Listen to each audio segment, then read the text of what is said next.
నేపాల్ కొత్త ప్రధానిగా సుశీలా కుర్కీ పేరుని ఫైనల్ చేశారు.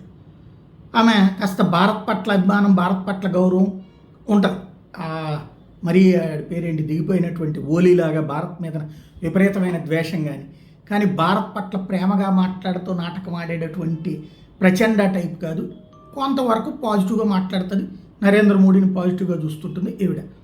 ఇంతకుముందు సుప్రీంకోర్టుకి, నేపాల్ సుప్రీంకోర్టుకి తొలి అలాగే ఈ రోజు వరకు ఏకైక మహిళా చీఫ్ జస్టిస్గా చేసింది ఆవిడని ఇప్పుడు జన్జీకి సంబంధించినటువంటి వాళ్ళు, అంటే నిన్న ఎవరైతే కాఠ్మండు మేయర్ బ్యాచ్ కావాలని ఈ సుశీలా కుర్కీకి అనుకూలంగా మాట్లాడుతున్న జన్జీ బ్యాచ్ని కొట్టారు.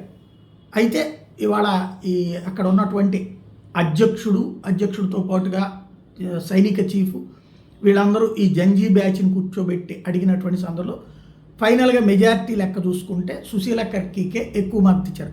ఆ టైంలో కావాలని ఇంటర్నేషనల్, నేషనల్ మీడియాలో, ఈవెన్ ఇండియన్ మీడియాలో కూడా ఏదైతే వాళ్ళ ఆయన సుశీలా కుర్కీ వాళ్ళ ఆయన ఒక విమానం హైజాక్ కేసులో నిందితుడు అన్నటువంటి పాయింట్ను కూడా రైట్ చేసుకొస్తే అట్లాంటి నేరస్తుడి భార్య ప్రధానమంత్రి అయితే ఎట్లాగా, నేపాల్ నాయకత్వం వహిస్తే ఎట్లా అన్నటువంటి ప్రచారం కూడా చేశారు.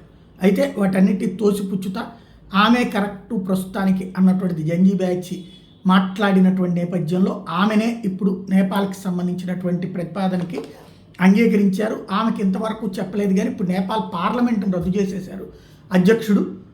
కాసేపట్లో ప్రధానిగా సుశీలా కుర్కీని ప్రమాణం చేయించేటటువంటి వ్యవహారం నడబోతోంది.